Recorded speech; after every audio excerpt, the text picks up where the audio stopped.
भगवान सदाशिव चिंता कले कहले अरे मु रही एकाम्र कानन मो पाखे गोटे भूत प्रेत मो वासस्थली मु रहा भूत प्रेत जीवे मु रही केमी भगवान सदाशिव सेठी जाकरी गोटे गोटे रूप लेकिन विष्णु को तपस्या कले विष्णु को उद्देश्य तपस्या करू करू से दुर्बल हो गले न खाई न पीक भूत प्रेत सब छाड़ी पड़ेले। भगवान सदाशिव कहले कहले शुण ये दिव्य क्षेत्र को क्षेत्र नीलाचल पाख जगह पुरुषोत्तम क्षेत्र जगह तमें मो अनुचर किंतु भगवान जेहेतु एठ मत बसई भगवान तुमको तो भल पाती तुम ये रहीपर आउ से जगह धीरे धीरे दिव्य सुंदर नंदन कानन भाया सुंदर होगा भूत प्रेत पड़ेला पड़े से जगह अतीब सुंदर अतीब चमत्कार होगा। भगवान प्रसन्न हेले कहले तुम तो तपस्या करी दुर्बल होकर कपोत भाया ये तुमर गोटे रूप रो जहाँ ना कपोतेश्वर महादेव बोलिए कपोतेश्वर महादेव की कपोतेश्वर पाखु ये सब बुझे बुझे जाऊँगी नारद मु कहती केते संवाद अच्छी ये आरंभ हो गला लक्ष्मी कथा भितर नारद इंद्रदीप संवाद बर्तमान चली कपोतेश्वर आग को गले पहुंचले नीलकंठ महादेव शुणु एक इंपोर्टान्स बहुत स्कंद पुराण अच्छी कारण राजा जो यज्ञ गुड़ा करते सहस्र अश्वमेध यज्ञ ये नीलकंठ ठाकुर पाखे करते आप ये पुरी जाइए देखी नीलकंठ सदाशिव को नीलकंठ शिव को देखी ना सी बाहुड़ा घर पाखे गुंडीचा मंदिर पाखे नीलकंठ महादेव रही पहुंचले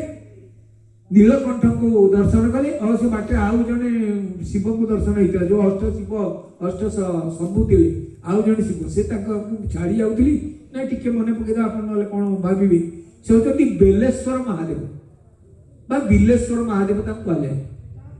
सहित द्वापर जगर गोटे कथा जोड़ी रही जे गोटे बेल थोड़े से बेल है बेलेश्वर महादेव ये पचारे इंद्रदुम्न पचारे कौन बेल थोई बेलेश्वर महादेव है कहले यार गोटे कहानी अच्छी नारद कहले कहले द्वापर जुगे यही जगार गोटे बिल थिला गोटे गात थिला राक्षस मान तो पाताल रहती से राति बिल बाटे बाहरती राति मनुष्य को मारती पुणी राति बिल बाटे पलि जाती हाहाकार पृथ्वी पड़गला। भगवान कृष्ण चिंता करे राक्षस मान कि संहार करवा से युधिष्ठिर सहित पंच पांडवों सहित आसिक श्रीक्षेत्र में पहुंचले द्वापर जुगे महाभारत भी एक वर्णना अच्छी पहुंचला से जगन्नाथ को दर्शन कले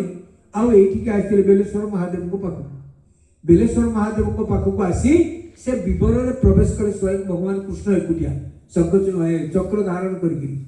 पातालपुरी गले जो राक्षस सब सामने को आसिले मारिक राक्षस गुड़ा पदा करदे जोड़ा केतरा लुचिकी रही पुरी से बिल बाटे आसिले कहले बाट खोला थे जे रही पुणी आसवे से बिल गोटे बेल आणिकी थोइले भगवान कृष्ण